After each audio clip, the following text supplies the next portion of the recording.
श्रावण मास दूसरा अध्याय। शंकर भगवान सनत कुमार जी से बोले, हे महाभाग ब्रह्मपुत्र, आप नम्र है, यही कारण है कि आप बड़े श्रद्धालु है, समस्त सद्गुणों से युक्त श्रोता है। हे अनद, आपने जो श्रावण मास के बारे में पूछा है तथा जो कुछ आपने पूछा भी नहीं है, मैं सहर्ष आपसे कहता हूँ। शत्रुता रहित प्राणी तो प्रिय होता ही है, और आप वैसे ही नम्र है। आपके पिता ब्रह्म बहुत उद्दंड थे, अतः उनका 5वां सिर कट गया। उस मत्सरता को छोड़ मेरी शरण में आए। हे तात, मैं आपसे कहूँगा, आप एकाग्रचित होकर सुने। हे योगी श्रेष्ठ, श्रावण मास में नियम से रहकर मनुष्य सायकाल 4 बजे भोजन करे, 1 मास तथा रुद्राभिषेक करे, अपनी प्रिय किसी एक वस्तु को छोड़ देवे, पुष्प, फल, धान्य, तुलसी की मंजरी युक्त दल, बिल्व पत्रों से भगवान शंकर की लक्ष्य पूजा करे, कोटि लिंग अर्चना करे, ब्राह्मणों को प्रेम पूर्वक भोजन कराएं, नियम का पालन करे, उपवास करे, पंचामृत से अभिषेक करे, चूंकि मुझे अति प्रिय है उसे भी अवश्य करे। इस श्रावण मास में जो जो क्रियाएं की जाती है वह सभी अनंत फलदायक होती है। हे मुनियों में श्रेष्ठ, इस मास में भूमि पर शयन करे, ब्रह्मचर्य का पालन करे, सच बोले, कभी भी व्रत रहित न रहे, पत्तल में भोजन करे तथा व्रती साग मात्र का त्याग करे। हे मुनियों में उत्तम, भक्ति युक्त हो, व्रत का पालन करे, प्रातः काल स्नान ध्यान करे, इंद्रिय निग्रह करे, अर्थात अपनी इंद्रियों को वश में रखे, एकाग्र मन से प्रतिदिन मेरी पूजा करे। इस मास में मंत्रों का पुरस्चरण भी उत्तम सिद्धि प्रदान करने वाला होता है। षड अक्षर शिव मंत्र और गायत्री मंत्र का जप करना चाहिए। प्रदक्षिणा, नमस्कार तथा वेदों का पाठ करने से शीघ्र ही मनोवांछित फल की प्राप्ति होती है। पुरुष सूक्त जाप तो और भी अधिक फलदायक होता है। ग्रह यज्ञ, कोटि होम, लक्ष्य होम तथा अयुत होम करने पर संग फलता है और वांछित फल प्रदान करने वाला होता है। जो व्यक्ति इस मास में एक दिन भी व्रत से रहित व्यतीत करता है वह महाप्रलय तक घोर नरक में वास करता है। यह मास मुझे सर्वाधिक प्रिय है। यह मास फलदायक है तथा निष्काम भाव से किए गए कर्म के फलस्वरूप मोक्ष प्रदान करने वाला है।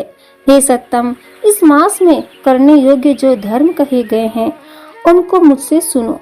रविवार को सूर्य व्रत करे, सोमवार को मेरी पूजा कर भक्त भोजन करे। श्रावण मास के प्रथम सोमवार से प्रारंभ करके 3.5 मास तक होने वाला संपूर्ण कामना की अर्थ सिद्धि प्रदाता रोटक नामक व्रत होता है। मंगलवार के दिन मंगला गौरी नामक व्रत होता है। बुधवार को बुध का व्रत, बृहस्पति को बृहस्पति का व्रत और शुक्रवार को जीवंतिका देवी का व्रत किया जाता है। शनिवार को हनुमान जी तथा नरसिंह का व्रत कहा गया है। हे मुनि श्रेष्ठ, अब मैं तिथियों में होने वाले व्रतों का वर्णन करता हूँ, आप ध्यान पूर्वक सुने। श्रावण मास के शुक्ल पक्ष की द्वितीया को औदुंबर नाम का व्रत होता है।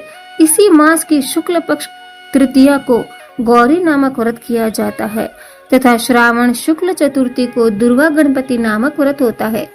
इसी को हे मुनि विनायक चतुर्थी व्रत अथवा गणेश चौथ व्रत के नामों से जाना जाता है। श्रावण शुक्ल पंचमी नाग पूजा के लिए उत्तम मानी गई है। हे मुनि कुलपति, इसका दूसरा नाम मानव कल्पादि है, ऐसा जान लो। षष्ठी के दिन सुपोधन नामक व्रत और सप्तमी को शीतला देवी का व्रत होता है। अष्टमी और चतुर्दशी तिथि में देवी का पवित्रारोपण करें। श्रावण मास की कृष्ण तथा शुक्ल पक्ष की नवमी को नक्त व्रत का विधान कहा गया है। शुक्ल पक्ष की दशमी को आशा नामक व्रत किया जाता है। कोई कोई मनुष्य इस मास की दोनों पक्ष की एकादशियों को आशा व्रत का होना स्वीकार करते हैं। श्रावण शुक्ल पक्ष की द्वादशी को भगवान हरि का पवित्रारोपण करना कहा गया है, अतः द्वादशी को भगवान हरि का श्रीधर नाम से अर्चन उत्तम गति को प्राप्त कराता है। श्रावण शुक्ल पक्ष पूर्णिमा को उत्सर्जन उपाकर्म, सभादीप, रक्षाबंधन, श्रावणी कर्म, सर्प बलि और हयग्रीव जयंती होती है। हयग्रीव नाम का भगवान विष्णु का अवतार माना गया है। ये सातों काम श्रावण शुक्ल पूर्णिमा को किए जाते हैं। श्रावण मास की कृष्ण चतुर्थी को संकट चतुर्थी का व्रत तथा श्रावण कृष्ण पंचमी को मानव कल्पाधिक किया जाता है। हे ब्राह्मणों में श्रेष्ठ, श्रावण मास की कृष्ण चतुर्थी को संकट चतुर्थी व्रत तथा श्रावण कृष्ण पंचमी को मानव कल्पादि किया जाता है। हे ब्राह्मणों में श्रेष्ठ, श्रावण कृष्ण पक्ष अष्टमी को भगवान विष्णु का श्री कृष्ण नाम से पूर्ण अवतार हुआ है। उस दिन व्रत और उत्सव मनाए जाते हैं। श्रावण मास की अमावस्या तिथि में पिठोरा व्रत होता है। इस दिन कुशोत्पादन और वृषभों की अर्चना करें, यानी बैलों की। शुक्ल पक्ष की प्रथमा से लेकर समस्त तिथियों के अलग अलग देवी देवता होते हैं। प्रतिपदा तिथि के अग्नि, द्वितीय के ब्रह्मा, तृतीय की गौरी, चतुर्थी के गणनायक, पंचमी के सर्प, षष्ठी के स्कंद, सप्तमी के सूर्य, अष्टमी तिथि के शिव है, नवमी की देवी दुर्गा, दशमी के यम और एकादशी के विश्वदेव स्वामी हैं। द्वादशी के भगवान हरि, त्रयोदशी के कामदेव, चतुर्दशी के शिव और पूर्णिमा के चंद्रमा स्वामी हैं। अमावस्या के स्वामी पितर है। इस क्रम से ये देवी देवता तिथियों के स्वामी कहे गए हैं।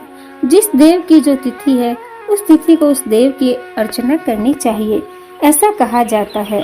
हे मुनि श्रेष्ठ, इस मास में प्राय अगस्त नक्षत्र का उदय होता है।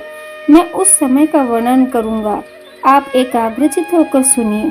सिंह राशि पर सूर्य के संक्रमण दिन से 12 अंश 40 घटी बीत जाने पर अगस्त ऋषि का उदय होता है। अगस्त ऋषि के लिए 7 दिन पूर्व ही से अर्घ दे। 12 मास से सूर्य नारायण अलग अलग नाम से तपते हैं। श्रावण मास में गबस्ती नाम से तपते हैं। सूर्य भगवान का पूजन इस मास में भक्ति से तत्पर करना चाहिए। श्रावण मास में साग का त्याग, भाद्रपद में दही का त्याग, आश्विन में दूध और कार्तिक मास में दाल का त्याग करें। यह संपूर्ण विधान करने में यदि समर्थ न हो तो श्रावण मास में इन वस्तुओं का त्याग करने से भी सभी मनोवांछित फलों की प्राप्ति होती है। हे मान्य सज्जन ब्राह्मण, यह आपसे मैंने अति संक्षेप में उपदेश किया है। हे मुनि श्रेष्ठ, इस श्रावण मास में होने वाले व्रत और कर्मों का सविस्तार रूप से वर्णन कोई 100 वर्षों में भी करने में समर्थ नहीं है। भक्त मेरे प्रीत्यर्थ अथवा भगवान हरि के प्रीत्यर्थ संपूर्ण व्रतों का पालन करें। परमार्थ रूप से विचार करने पर आप मुझ में तथा हरि में कुछ भी भेद नहीं पाएंगे। मुझ में और हरि में कोई भी भेद नहीं है, ऐसा जानना चाहिए। जो प्राणी इससे भेद की कल्पना करते हैं वे नरक के भागी होते हैं। हे सनत कुमार, इसलिए आप श्रावण मास में धर्म का पालन करें। श्रावण मास दूसरा अध्याय समाप्त हुआ।